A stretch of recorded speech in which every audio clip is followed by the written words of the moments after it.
وہ واپس سعودی عرب سے افغانستان میں آ گیا تھا اور یہاں آ کے اس نے القاعدہ کو مزید آرگنائز کیا.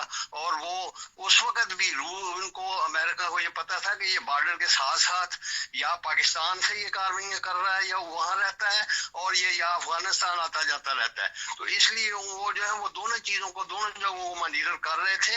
اور یہ ظاہر ہے یہ جو آپریشن ہوتے ہیں یہ دونوں تینوں ملکوں کی انٹیلیجنس کی کوآرڈینیشن سے ہوتے ہیں.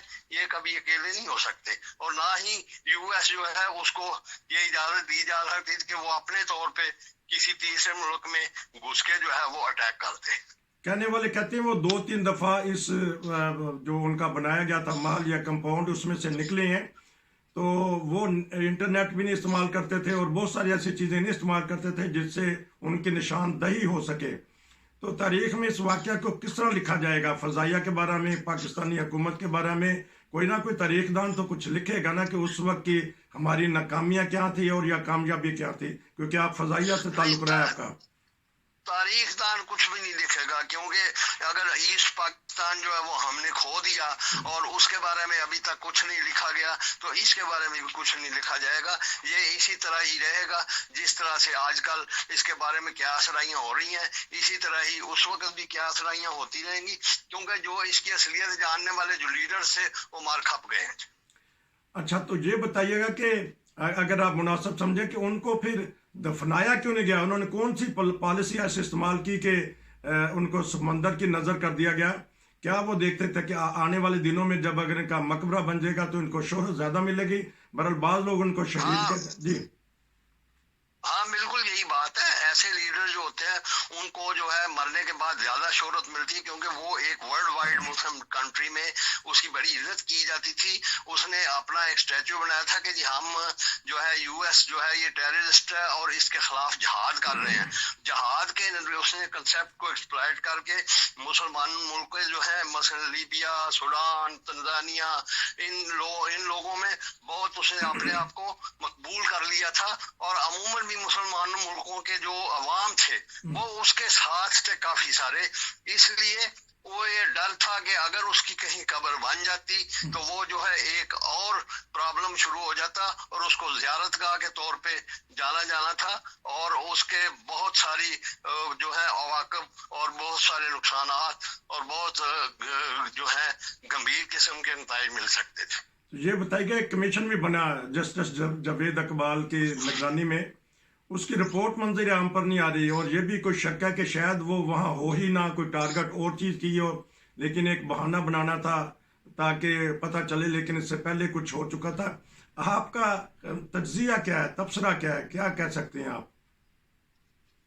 اس بارے میں جہاں تک کمیشن کی رپورٹس ہیں پاکستان میں تو آپ کو پتہ ہے کمیشن کی رپورٹس تو سارے منظر عام پر آتی ہی نہیں. لیکن وہ بہرحال اس قسم کا جو ہے بات کہ جی وہ نہیں تھا وہاں یا نہیں مارا گیا وہاں، اس قسم کی چیزیں جو ہیں وہ اب تو چھپ نہیں سکتی ہیں اور نہ ہی اس کے خلاف کوئی اور کہیں تبصرے آئے ہیں بلکہ ساری دنیا نے اس کو ریکگنائز کر لیا. اور اس کی جو آخری جو رسوم تھیں وہ بھی یو ایس نیوی کے ایک ایئر شپ پہ بالکل اسلامی طرز پہ منائی گئی اور اس کے بعد اس کو ایک بوٹ میں لٹا کر اس کو سمندر میں جو ہے وہ پھینک دیا گیا. تو اس لیے یہ چیزیں جو ہیں وہ اس سے وہ کمیشن کا نہیں کوئی بھی تعلق ہے، لیکن یہ ضرور ہے کہ اس میں حقائق جو ہیں وہ منظر عام پر نہیں آ رہے کہ وہ اس کے ساتھ کون کون ملا ہوا تھا یو ایس کے ساتھ اور کس کس نے ان کی رہنمائی کی اور کس نے ان کو پکڑوایا. اچھا تو یہ بتائے گا کہ وہ جو مقاصد لے کے اٹھی تھی وہ تنظیم القاعدہ، آپ سوچتے ہیں کہ ان کی بڑی لیڈر ختم ہونے کے بعد وہ جاری و ساری ہے، کبھی پھر سر اٹھائے گی کہ بعض دفعہ انتہا پسندی سر اٹھاتی ہے کسی اور رنگ میں؟ نہیں اب تو بہت مشکل ہے. اب اس کو وہ اگر سوڈان یا یمن میں سے کوئی اس کو ملے کیونکہ سعودی عرب میں اس کی جائیداد جو تھی وہ اس کو جو ہے وہ انہوں نے سیز کر دیا تھا، فریز کر دیا تھا، وہاں سے اس کو نکال دیا تھا.